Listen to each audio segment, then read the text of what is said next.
Ang ballpen usa sa labing importanteng gamit sa pagtuon. Kini mao'y gamiton aron kita makasuwat. Apan karon mga kapuso, kahibaw ba mo nga duna na kini laing gamit gawas sa nahimo kining writing instrument?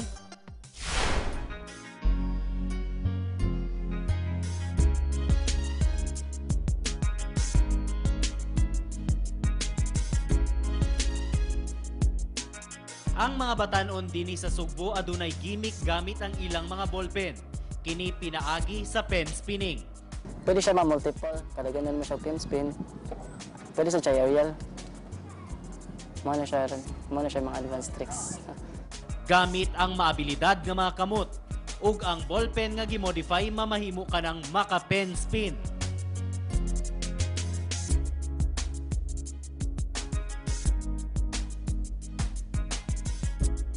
Ang pen spinning giingong nagsugod sa nasod sa Japan, panahon pa sa ikaduhang gubat sa kalibutan. Nagsugod ang maong grupo ni atong tuig 2009 sa upat pa lang ka mga miyembro. Gitawag ang ilang grupo nga Apenzuki nga nagpasabot og pen breakers. Karon nga nagkadaghan na kini, naumol ang Cebu Pen Spinners Club nga gilangkuban sa mga nagkalain-laing grupo gikan sa Sugbo ug sa ubang bahin sa nasod. Kami silingan raman mi nila. Then kita man ko nila PS tapos na kuan sad ko. Then nag-istorya ko niya willing or ganahan baka magka-group or buhat a group kay since murag paminaw nako wala pay group sa Cebu. Dayon ni tando man sad siya so dito kasugod tanan. Simple lamang kuno ang pagmodify sa ballpen o sa ilang gitawag na nga pen mod. Siyempre, wa kinilaing gamit kundi ang yanong ballpen nga maoy gamito nato sa pagsuwat. Una nilang gipakita ang pagbuhat og one-sided nga pen mod. Remove the tip of the SGG and its grip. Mara nga. And then after na ma-remove na siya, since lisod kini siya tangtangon, nako extra. And then tangtanga ang cap ay niya, tangtanga ang kining back plug. And then buslote siya sa Leo para ari mo gawa din kini siya ibali ni siya nimo ibutang sa ni siya nimo ang grip sa HGG sa front sa RSVP and then ang tip sa HGG imo ibutang sa front gid sa RSVP quick modding and then kining cap ari nimo isod ang grip sa RSVP nani imo siya i-push then ibutang nimo siya sa kini siya sa ink tube after na i-screw nimo and then imo na siya ibutang and then mana Sunod usab gipakita sa grupo ang pagbuhat og two-sided nga pen mod. First din ang magamit niya kay kani nga ballpen ni pangwaw ng iyang guma din tawag siya grip kaya guma din muna siya ibutang di for example kani muna siya nga kuha nga pen din kani mga color pen muna ni pang dungag sa style din ang kani siya nga pen muna siya gikuhaan o kanang distre nga kuano kaning tawag nga tape para mubugat siya i-assemble na din siya sa kani nga kuan kani nga color pen kani siya para dungag rin siya para so di siya huot na siya di matagak. Dili di ay sayon ang pen spin. Tungod akong nasayran dili lamang basihan ang simpleng pagtuyok sa pen mod sa imong mga kamot. Apan, adunay mga kinahanglang tun-an nga mga fundamentals o basic una kapamahana sa pen spinning. Una, ang gitawag nila nga thumb around. I-push nimo pen using your middle finger. And then kini sa siya silbi mulak sa ni siya. And then after na nimo if you will exert force on your middle finger and then try to ihawa nimo ang imong index mo turn around siya around the thumb.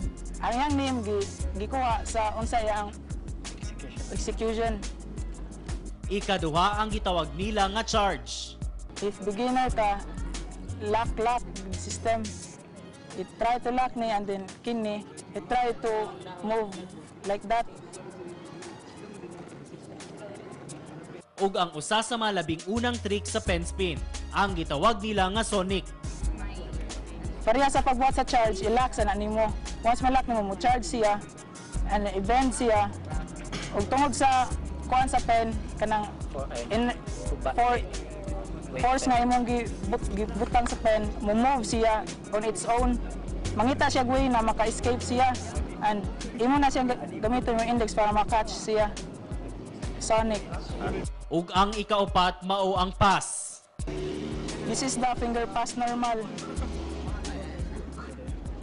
and the finger pass reverse.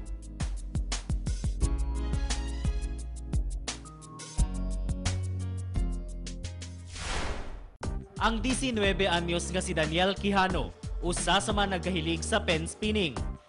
Nagsugod lamang siya sa simpleng ballpen nga gipatuyok-tuyok sa iyang mga kamot.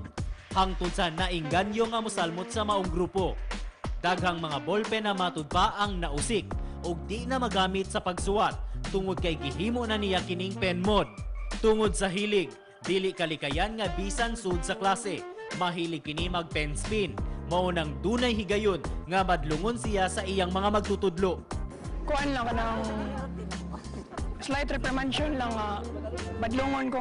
Ngani lang ko kay usually maminaw ko times pwede ko maminaw kay wala man kunoy sayop nga nakita sa pen spinning ang hepe sa Student Affairs Office sa University of Cebu nga si Joseph Subong. Apan kinahanglan lamang hinumduman sa mga tinunan nga panahon sa klase ang atensyon adto sa leksyon ug dili sa maong gikahiligan. Kay sarang-arang na lang siguro na kaysa maghimog mga vandals diya sa lingkuranan o magsuwat.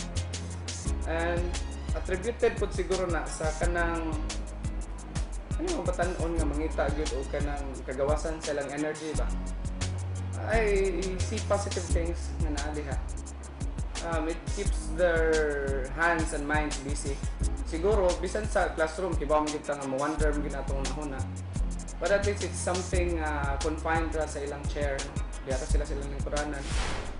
Karon dili na gayud kapugnan ang pagdaghan sa ihap sa mga kabatan-unang nagkahilig sa pen spinning. Gani bisan mga babae misal mutasab sa maong grupo. Gitudloan ko nila isa ka trick which is the TA. Then after that nga na-addict ko. Ang pen spinning usa na karon ka international sport. Gani ang maong grupo, miyembro na karon sa usa ka online organization sa Philippine Pen Spinning Community. Matag karon og unya dunay kompetisyon sa pen spinning nga ipahigayon online o sa internet pinaagi sa pagpost sa ilang mga videos, pagpakita sa ilang linahing abilidad. Gani pipila pa sa mga miyembro ni salmot na ni ining maong kompetisyon. Ug ning tuiga, nagplano usab sila mosalmot sa World Tournament.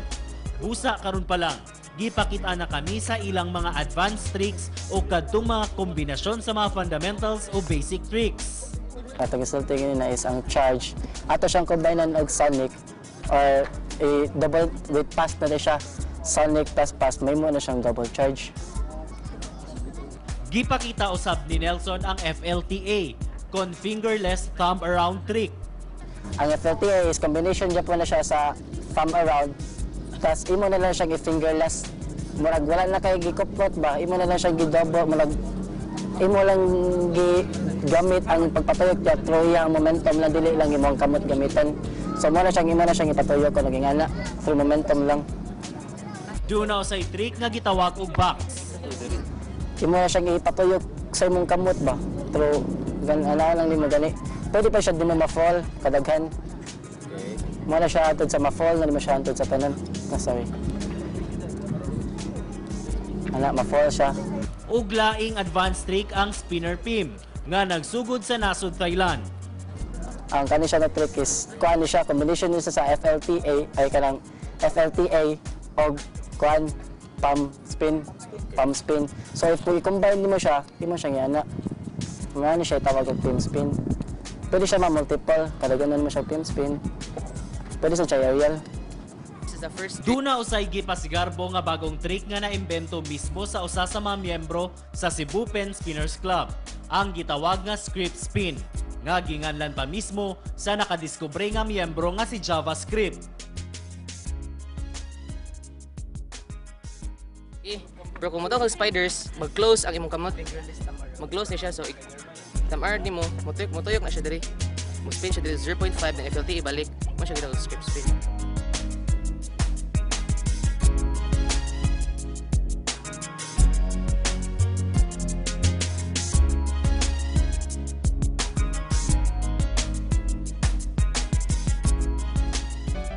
Karon nga inanay na kining nailhan sa publiko, mas maayo siguro nga kini suwayan usab sa uban natong kaigsuunan.